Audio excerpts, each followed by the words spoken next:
नमस्कार, मैं वैभव सिंह सोलंकी डिसियाना महाकौशल संदेश से। आम बजट पेश हुआ है, जिसको लेकर शहर के नागरिकों से चर्चा करेंगे और जानेंगे कि उनको ये बजट कैसा लगा, वे बजट से खुश हैं या ना खुश हैं। क्योंकि कोरोना काल में जिस तरीके से आम बजट पेश हुआ है, तो जनता और व्यापारियों एवं गृहिणियों से जानकर हमें ये पता चलेगा कि वो बजट उनके लिए फायदेमंद है या फिर निराशाजनक है।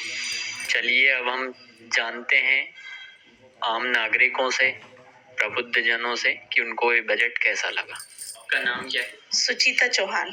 आज आम बजट आया है, उसको लेके आप क्या प्रतिक्रिया देना चाहती हैं? आज के बजट से हम बिल्कुल संतुष्ट नहीं हैं। हमने ऐसी अपेक्षाएं की थी सरकार से कि आज गैस, सब्जी, पेट्रोल, इन सब चीज़ों में हमें राहत मिलेगी, पर कोई भी राहत नहीं मिली है, क्योंकि इन सब चीज़ों में महंगाई लगातार बढ़ती जा रही है, जिससे बजट लगातार बिगड़ता ही जा रहा है। तो आज बहुत अपेक्षाएं थी, लेकिन सरकार हमारी अपेक्षाओं पर खरी नहीं उतरी आज। तो आपके हिसाब से कैसा होना था बजट? गैस के दाम तो बहुत अत्यधिक ज्यादा बढ़ गए हैं। मतलब जो रोजमर्रा की चीजें, जो बहुत जरूरी चीजें हैं, उन्हीं में कोई राहत नहीं मिल रही है। तो संतुष्टि तो कहीं से कहीं तक नहीं है बजट में। भाई साहब, आपका नाम? राजकुमार खंडेलवाल। किस पद पे हैं आप? मैं कैट का प्रदेश सचिव हूँ, होशंगाबाद व्यापारी महासंघ का अध्यक्ष, डिस्ट्रीब्यूटर एफएमसी का जिला अध्यक्ष, अनेक पदों पर हूँ व्यापारी संगठनों के। तो आपके हिसाब से आज जो बजट पेश हुआ है, वो व्यापारियों के हिसाब से किस प्रकार है? मतलब आज का बजट जो माननीय प्रधानमंत्री जी ने नेतृत्व में जो वित्त मंत्री जी ने पेश किया, मैं व्यापारी क्षेत्र के हिसाब से स्वागत योग्य है, क्योंकि उसमें ना व्यापारियों को कोई राहत दी, ना कोई नया कर आरोपण किया। कुल मिला के हम ये देखें तो एक व्यापार जगत के लिए एक सामान्य बजट के निगाह से देखते हैं। और इसमें एक बात जो मुख्य रूप से जो देखने में आई है कि जो इनकम टैक्स के प्रति हम लोग सोच रहे थे कि कुछ बढ़ोतरी होगी, लेकिन ठीक है, परिस्थितियों के अनुसार जो बजट आया उसका हम स्वागत करते हैं और ऐतिहासिक बजट हम इसको मानेंगे। आने वाले भविष्य में इस बजट के सुखद परिणाम आएंगे, ऐसी हम आशा रखते हैं। तो ऐसा नहीं लगता आपको कि कहीं ये औपचारिक बजट दिखाई दे रहा है? हाँ, ये संभव है। कारण है कि इसमें अभी विसंगतियां हैं सामने कि जो प्रदेश, जो 4-5 प्रदेशों में जो चुनाव हो रहे हैं, उसको मद्देनजर रख के ये किया गया कि इसमें ऐसा ना लगे कि इस चुनाव को देख के उन्होंने राहत दी है या इस चुनाव को देख के उन्होंने इस प्रकार का कोई बजट किया है। ये सामान्य बजट होने का मुख्य कारण यही है कि भारत में होने वाले 4-5 प्रदेशों के विधानसभा चुनाव में इसका कोई प्रभाव ना पड़े। पब्लिक में एक ऐसा मैसेज देने का प्रयास किया माननीय प्रधानमंत्री जी ने कि जो स्थिति यथावत है, इससे सामान्य स्थिति निर्मित हो। तो आपके हिसाब से अगर देखा जाए, मतलब व्यापारी की दृष्टि से, तो और इसमें और क्या अच्छा हो सकता था? इसमें बहुत संभावना थी। जीएसटी के मामले में संशोधन किया जाना था प्रथम बिंदु पे। दूसरा, जो इनकम टैक्स में जो स्लैब है उसको बढ़ाना था। और किन्हीं जो एक जैसा माननीय प्रधानमंत्री ने पहले घोषणा की थी कि प्रथम बिंदु जीएसटी होगा, उस पर बहुत जरूरी कदम उठाना चाहिए था। लेकिन हम आशा करते हैं कि निश्चित रूप से भविष्य में इस विषय में चिंतन किया जाए। केंद्र सरकार व्यापारियों की मांगों को ध्यान में रखेगी और हम आशा ही नहीं, अभी तो पूर्ण विश्वास है कि हमारे द्वारा किए गए प्रयासों का हमें निश्चित रूप से केंद्र सरकार से लाभ मिलेगा। धन्यवाद भाई साहब। हमारे साथ अधिवक्ता संघ के अध्यक्ष हैं, हम उनसे जानेंगे। मेरे मत के अनुसार तो ये है कि आम बजट विगत 2 सालों से जो कोरोना काल में आम पब्लिक जो जूझ रही है, उसको ध्यान में रखते हुए बजट जो है बहुत बैलेंसिंग होना चाहिए कि ताकि दोनों पक्षों को किसी प्रकार की कोई आपत्ति ना हो, किसी प्रकार की कोई असुविधा ना हो। और जनरली होता क्या है कि सामान्य वर्ग जितना भी होता है, हर तरह से मार उस पर पड़ती है, चाहे बजट वो लाभ का हो, चाहे वो घाटे का हो। तो इन सब चीज़ों को मद्देनजर रखते हुए मेरा यही एक सुझाव है कि बजट एक बैलेंसिंग बजट हो, ताकि इसमें सभी वर्गों का अच्छा लाभ प्राप्त हो सके। तो इसमें आपके हिसाब से जीएसटी कम करना चाहिए सरकार को या उसी हिसाब से रहना चाहिए? जीएसटी वास्तविकता में कम करना चाहिए, क्योंकि ये जितना भी उसका जो लाभ है, ठीक है, उसको सरकारों को उसको लाभ हो रहा है, क्योंकि आम जनता तो उस जीएसटी के कारण परेशान हो रही है ना। उस पर अतिरिक्त बोझ, एक तरह का वो अतिरिक्त बोझ है, वो छुपा हुआ बोझ है सरकार की ओर से। तो उसको समाप्ति कर दें तब तक के लिए, या उसको इतना नॉमिनल कर दें कि दोनों का काम हो जाए, इससे सरकार का भी हो जाए, आम जनता को भी लाभ प्राप्त हो। हमारे साथ उपस्थित हैं भारतीय जनता पार्टी के जिला महामंत्री प्रसन्ना हरणे जी। उनसे जानेंगे आज जो बजट आया उसके बारे में उनकी क्या ओपिनियन है, उनके हिसाब से कैसा है ये बजट। भारत सरकार द्वारा जो आज बजट प्रस्तुत किया गया है, वास्तव में सरकार ने ये सिद्ध कर दिया कि सरकार गांवों के विकास के लिए संकल्पबद्ध है। उन्होंने जो आंगनवाड़ियों को अपग्रेड करने की जो बात कही है, 60,000 आंगनवाड़ियों को सक्षम आंगनवाड़ियों में बदलेंगे, तो उससे पूरा जो आधारभूत ढांचा है, जो हमारा कृषि है और जो हमारा गांव है, जो भारत की पहचान है, उसको एक सुंदर और सुदृढ़ बनाने में, और हमारे गांव का विकास होगा तो हमारे देश का विकास होगा, इस भावना को लेकर सरकार ने बहुत एक अच्छा कदम उठाया है। साथ में गांवों में उन्होंने जो ऑप्टिकल फाइबर लाइन बिछाने का निर्णय लिया है, इससे भी युवाओं को काफी इंटरनेट के क्षेत्र में और तमाम प्रकार की जब फैसिलिटी मिलेगी, निश्चित तौर पे जो भारत का गांव है वो सक्षम होगा, विकासशील होगा, और उससे लोगों को रोजगार के भी अवसर उपलब्ध होंगे।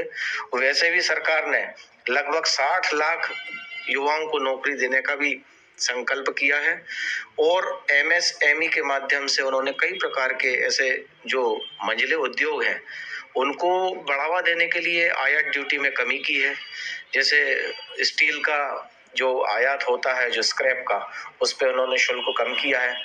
उस शुल्क में कमी करने से स्टील के निर्माता जो छोटे छोटे जो मैन्युफैक्चरर है भारत के, उनको उसमें लाभ मिलेगा और वो अपना भारत के विकास में अपना महत्वपूर्ण योगदान दे पाएंगे।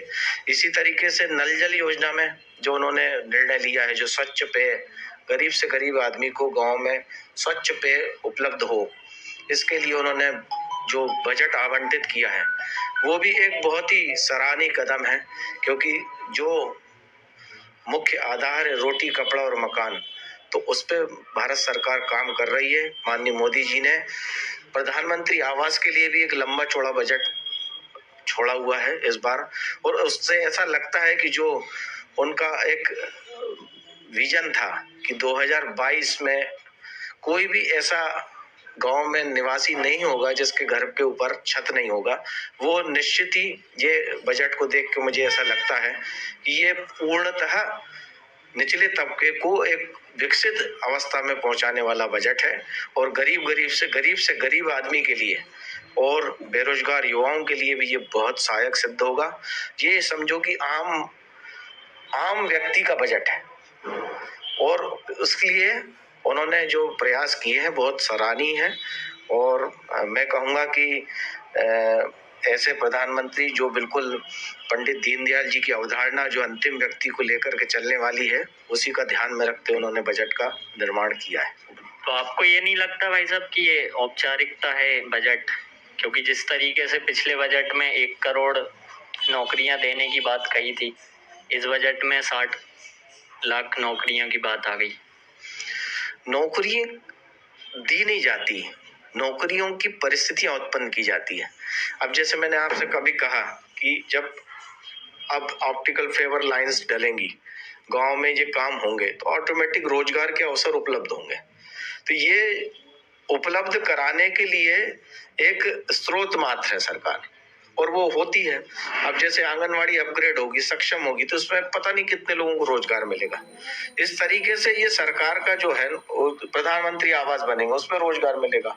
तो इस तरीके से जो पूरे देशों में सड़कों का निर्माण हो रहा है, अभी जो बहुत सारा बजट में नेशनल हाईवेज के लिए उन्होंने आवंटन किया है, तो जैसे ये आवंटन होता है और जो उद्योगों को अपन बढ़ावा देते हैं, तो ऑटोमेटिकली रोजगार के अवसर बढ़ते हैं, ना कि केवल वैकेंसी निकलने से कितनी वैकेंसी निकली और इतना रोजगार हो गया, इससे कोई फर्क नहीं पड़ता।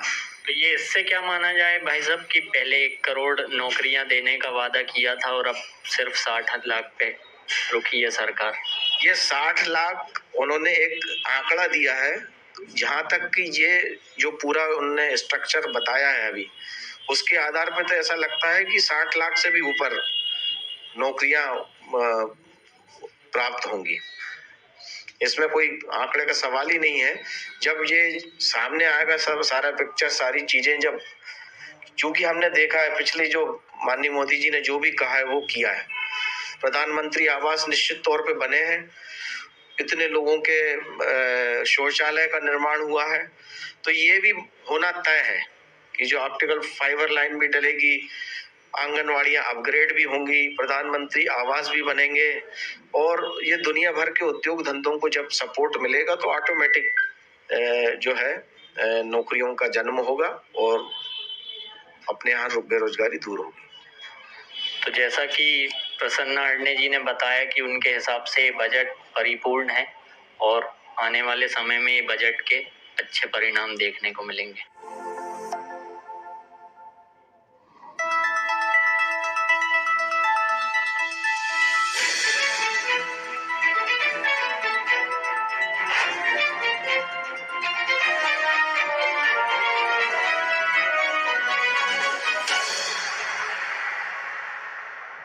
आप देख रहे हैं डिजियाना का महाकौशल संदेश।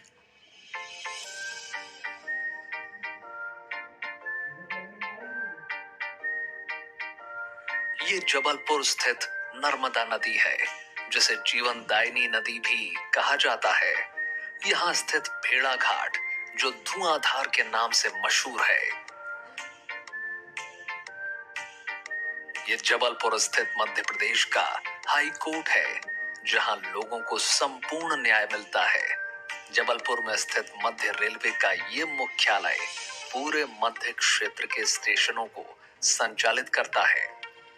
ये है बरगी डैम, जहां से जबलपुर क्षेत्र के विकास की धारा शुरू होती है। जबलपुर मेडिकल कॉलेज प्रदेश ही नहीं अपितु पूरे भारतवर्ष से आने वाले युवाओं को चिकित्सा जगत में अपना कीर्तिमान स्थापित करने के लिए विख्यात है। मध्य प्रदेश का आयुर्विज्ञान विश्वविद्यालय, जहां हमेशा आयुर्वेद के नए प्रयोग हुआ करते हैं। जबलपुर स्थित ये है पूरे भारत का मध्य बिंदु, यानी ये भारतवर्ष की धुरी है।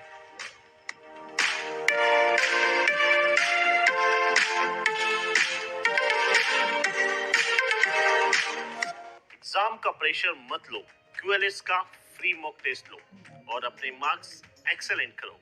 QLS free mock test for class 6 to 12, जहां आपको मिलेगा लगातार प्रैक्टिस द्वारा अपनी मिस्टेक्स को जानने एवं सुधारने का मौका। AI बेस्ड टेक्नोलॉजी की मदद से टॉपिक वाइज एनालिसिस और साथ ही एरर एनालिसिस भी। Take exam before exam. अभी QLS स्टूडेंट ऐप डाउनलोड करें और अनलिमिटेड मॉक टेस्ट लें। अधिक जानकारी के लिए कॉल करें 7970001117 या विजिट करें qlsacademy.com. Digiana QLS introducing Marks Improvement Program, a complete crash course for class 6 to 12, जहां आपको मिलेगा physics, chemistry, maths and biology का complete syllabus coverage, live interactive classes के द्वारा, साथ ही डिजिटल स्टडी मटेरियल और फ्री अनलिमिटेड मॉक टेस्ट। तो आज ही रजिस्टर करें और पाएं स्पेशल डिस्काउंट। कॉल करें 7970001117 या विजिट करें qlsacademy.com पर। कांग्रेस के प्रदेश प्रवक्ता शिवराज चंद्रोल जी, उनसे जानेंगे कि ये बजट में जो बेरोजगार युवा हैं उनके लिए 60 लाख नौकरी देने का वादा किया है सरकार ने, तो उस पर वो क्या कहना चाहते हैं। देखिए, मैं समझता हूं कि इस बार का बजट बेहद निराशाजनक बजट है। पिछले हर बजट से ज्यादा निराशा इस बजट से हुई है। नरेंद्र मोदी जी ने जो 60 लाख युवाओं को नौकरी देने का वादा किया है, सबसे पहले मैं उनसे पूछना चाहता हूं कि इससे पहले जो आपने 2 करोड़ रोजगार प्रतिवर्ष देने की बात कही थी, उसका क्या हुआ। इस देश में रोजगार कम होते जा रहे हैं। मोदी सरकार युवाओं पे लाठियां चलवा रही है, नौकरियां नहीं मिल रही हैं। आज युवा जो है वो ट्रेन रोकने के लिए विवश है, आत्महत्या करने के लिए विवश है और मोदी सरकार की पुलिस उन पर बर्बरतापूर्ण लाठियां भांज रही है। मैं समझता हूं कि ये युवाओं के साथ खिलवाड़ है और ये बजट जो बनाया गया है, ये बजट लोगों को गुमराह करने के लिए और आने वाले चुनाव को देखते हुए ये बजट बनाया है और लोगों को केवल एक भ्रम फैलाने के लिए ये इस बार का जो बजट है वो लोगों को मात्र भ्रम और सिर्फ भ्रम में रखने के लिए लिया गया है। तो आपके हिसाब से भाई साहब इसमें और क्या हो सकता था, युवाओं के लिए क्या और चांसेस थे? देखिए, मैं समझता हूं कि जिस तरह देश में आज प्राइवेटाइजेशन हो रहा है, नौकरियां छिन रही हैं, डिमोनेटाइजेशन के बाद से लगातार नौकरियों पर गाज गिर रही है, युवाओं को रोजगार नहीं मिल रहा है। सरकार कहती है कि आप पकोड़े तलो, पकोड़े को रोजगार बनाने का काम जो नरेंद्र मोदी सरकार कर रही है वो युवाओं के साथ सीधा सीधा छलावा है। प्राइवेट कंपनियों में रोजगार नहीं मिल रहे हैं, सरकारी कंपनियों में लाखों लाखों पद रिक्त पड़े हुए हैं, बावजूद उसके सरकार युवाओं के साथ छलावा कर रही है और उन्हें रोजगार की तरफ कोई भी काम नहीं कर रही है। तो जैसा कि शिवराज चंद्रोल जी ने बताया कि मोदी सरकार युवाओं के साथ छलावा कर रही है। हमारे साथ उपस्थित हैं कांग्रेस के नगर अध्यक्ष राकेश शर्मा जी। हम उनसे जानेंगे कि उनके हिसाब से जो बजट आया है वो किस प्रकार है, वो ये बजट से संतुष्ट हैं या नहीं? पूरी तरह असंतुष्ट हूँ। ये बजट जनता के हितों की अनदेखी है। भारतीय जनता पार्टी जितने बड़े बड़े वादे करती है उसको देखते हुए ये जनता का जन विरोधी बजट है। पिछले बार इन्होंने घोषणा की थी कि जो ट्रेनें चलने की बात, 400 ट्रेनों की बात कर रहे हैं, पिछली ट्रेनें जो चल रही थी वो घाटे के चलते बंद कर दी और अब ये 400 ट्रेन चलाने की बात करना एक जनता के लिए मजाक है। जनहितैषी कहीं से नहीं हो सकता। आम आदमी के पेट पर लात पड़ी हुई है, मूलभूत आवश्यकताओं की चीज महंगी है और ये चार्जर जैसी चीज सस्ती करके देश का बजट अच्छा बताएं, ये तो इससे बड़ा मजाक इस देश में हो ही नहीं सकता है। तो जैसा कि इसमें भाजपा के पदाधिकारियों का कहना है कि ये परिपूर्ण बजट है और ऐसा बजट आज तक किसी सरकार ने नहीं दिया, तो उस पर आप क्या टिप्पणी कहना? मुझे लगता है सावन के अंधे को हरी हरा दिखता है। जो अच्छी सत्ता में है, मलाई खा रहे हैं, उनको तो देश का बजट अच्छा लगेगा। ये आप आम आदमी से पूछिए कि क्या वो इस बजट से संतुष्ट है। हर आदमी त्रस्त है। रोजगार खत्म हो रहे हैं, व्यापार खत्म हो रहे हैं, बेरोजगारी चरम पर है, महंगाई चरम पर है, महिलाओं और आम नागरिकों की सुरक्षा खतरे में पड़ी हुई है। देश का हर तंत्र, संवैधानिक संस्थाएं बेची जा रही हैं। तो मुझे लगता है इससे बुरा काल इस संसार में कभी इस भारत देश ने नहीं देखा। मेरे हिसाब से तो बड़ा निंदनीय और दुखद है। और अगर हम युवाओं की बात करें तो युवाओं पे जिस प्रकार से 60 लाख नौकरियां देने का वादा किया है इस बजट में, तो उस पर आप क्या कहना चाहेंगे? भारतीय जनता पार्टी से भ्रम, झूठ और धोखे की बातें करती है। नरेंद्र मोदी जी ने 2014 में इस देश की जनता को 2 करोड़ रोजगार प्रतिवर्ष देने का वादा किया था। उसके अनुसार आज 8 साल हो गए, 16 करोड़ रोजगारों का सृजन होना था। कोविड के दौरान इस देश में करोड़ों लोगों के रोजगार चले गए। शिक्षा का बजट कम हो गया।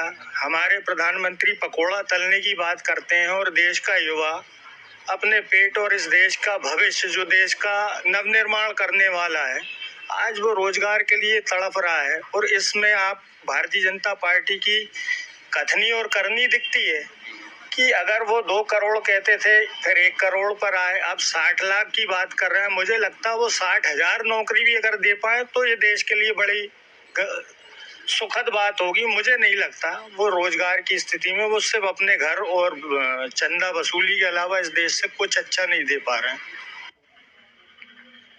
हमारे साथ लोकेश साहू जी हैं, दर्श एडवाइजरी के डायरेक्टर। हम उनसे जानने की कोशिश करेंगे कि आम बजट में बैंकिंग सेक्टर पे क्या प्रभाव पड़ा है और किस प्रकार का ये बजट है।